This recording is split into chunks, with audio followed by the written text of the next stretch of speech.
Here are the horoscopes for the week of the 11th to the 17th of March 2024. So we start the week with Venus moving into Pisces. Mercury's just left Pisces on the other side into Aries, bringing a bolder, more optimistic, more sparky energy at that end of the scale. But Venus moving into Pisces continues the last few weeks of very Piscean energy.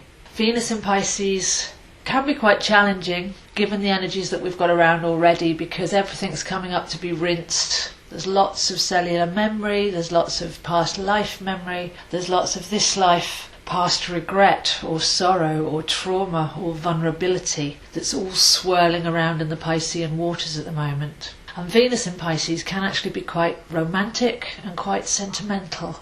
So we can expect a rinsing on a very personal, very emotional level over the next couple of weeks. People might be thinking back with regrets, loss and longing, guilt or shame, feeling that they may have missed out on opportunities, let dreams slip through their fingers, that kind of a feeling.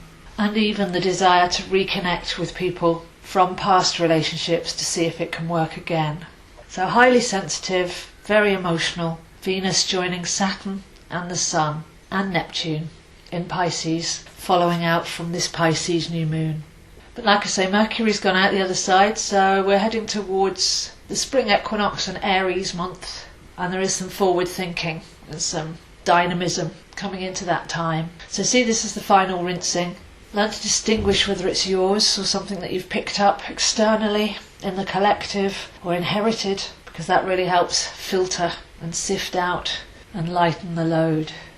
Next week Mars will be moving into Pisces, so even more energy coming in there. Really worth having a look at where Pisces is in your chart by house and what planets you have there, so that you can better understand and deeply engage with these current opportune astrological alignments.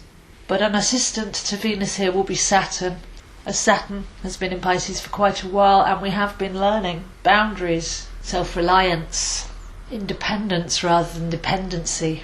So for anyone that's worked on those aspects, if a relationship does come back from the past or a memory, we may recognise it but feel slightly different because we've got our strength back, we've taken our core power back, we're not dependent anymore, we're not nebulous, picking up everybody else's emotional states, we're more self-knowing and toned and in shape.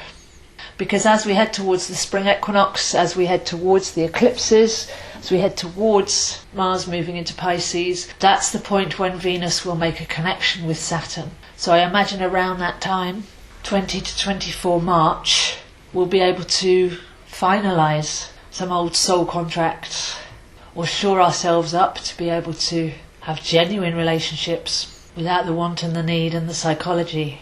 So interesting aspect there and interesting timing. Venus moving towards Saturn will show us over the last year or so whether we've been attending to that business of Saturn, which acts like a personal trainer. If you engage with it, you come out a lot stronger.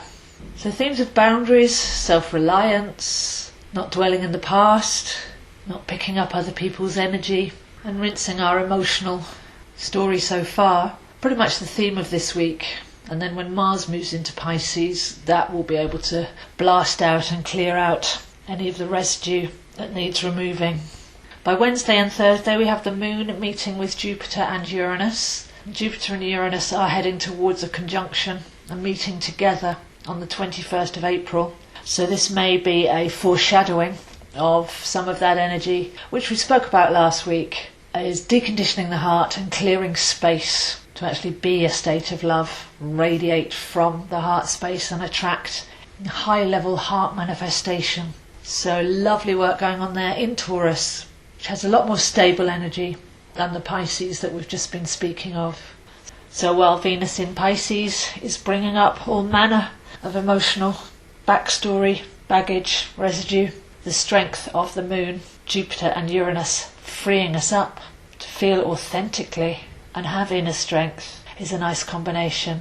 And by now we should be clearer of mind, having had Mercury, Venus and Mars all passing through Aquarius recently. So this week's all about feeling, states of being, create our energy field around us.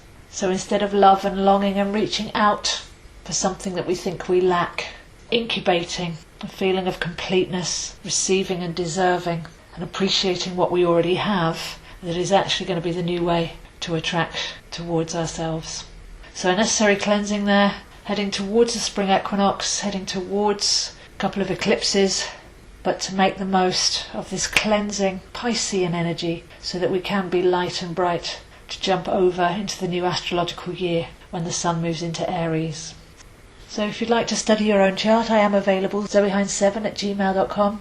For readings, it can be half an hour or an hour, astrology, tarot, numerology, learning your chart as you go along, or following course modules. Because to get to know your own vibrational soul plan right now is a lot easier than you'd think, and a lot more vital than you know. All sessions are highly customised to your level and pace, and it's a really worthy study and a good use of getting our mind to work for us towards self-mastery, as that really is the projected path of all the planets this year. Letting go of one whole paradigm and creating a new one from a place of inner integrity and authenticity. So please do contact me if you'd like to explore together. But this week, just let everything come up. Try and determine whether it's yours, whether it's past life residue, something you've inherited, a long story, especially down the female line. We'll always be showing you that you're ready to release something. So it's not about getting involved in the story and bogged down in the detail, but just observing what's coming up ready for cleansing. And as we head towards the spring, each day should start to feel lighter and more full of hope and vitality. So wishing you a wonderful week, and I'll see you next week.